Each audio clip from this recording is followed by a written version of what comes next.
Vicky UV creations concept తోటి Prashanth Reddy direction లో వచ్చినటువంటి భజే వాయువేగం ఈ టైటిల్ చాలా ఇంప్రెసివ్ గా ఉంది, చాలా ఇంట్రెస్టింగ్ గా ఉంది. ఈ సినిమాలో ప్రత్యేకించి మా శిష్యుడు, మా అభిమాని కార్తికేయ హీరోగా నటిస్తున్న సినిమా ఇది. అండ్ తను నాకు ప్రత్యేకం. దానికి చాలా కారణాలు ఉన్నాయి. తను చిన్నప్పటి నుంచి నన్ను అంతగా అభిమానించే వ్యక్తి, నా అభిమాని. ఒక హీరోగా ఇలాంటి మంచి సినిమా చేయడం అంటే అది ఎప్పుడు బాగుండాలని మనస్ఫూర్తిగా నేను కోరుకుంటాను. ఆ రకంగా నా best wishes always with Karthikeya.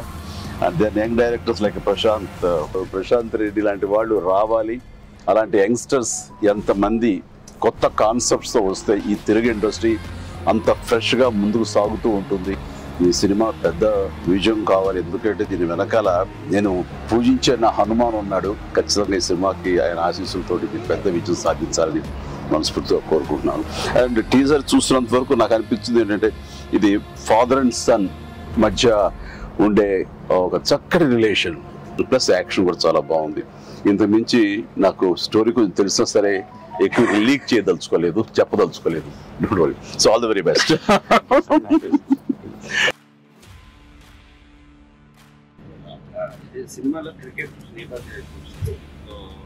మీరు ఎప్పుడన్నా సరదాగా క్రికెట్ చిన్నప్పుడు?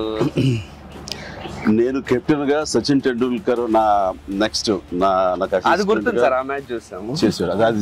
అది విన్నర్. ఆ మ్యాచ్ చూసారు చాలా మంది. అది చూసేది మాత్రాన, అది నేను పార్టిసిపేట్ చేస్తే మాత్రాన నాకు బ్యాట్ పట్టుకోవడం వచ్చు, బాల్ ఎరగొట్టవచ్చు అనేది మాత్రం అనుకోవద్దు. నాకు అస్సలు క్రికెట్ రాదు. క్రికెట్ మీద ఇంట్రెస్ట్ కూడా అంత మాత్రమే. అంటే దానికి కారణం ఏంటంటే చిన్నప్పుడు బ్యాట్ తీసుకుని నేను కొట్టాలని చూశాను. వాడెవడో నన్ను కొట్టాడు నా బొట్టనేల మీద. ఇప్పటికీ ఇంజరీ ఉంది ఇట్లాగా చూడండి స్వెట్.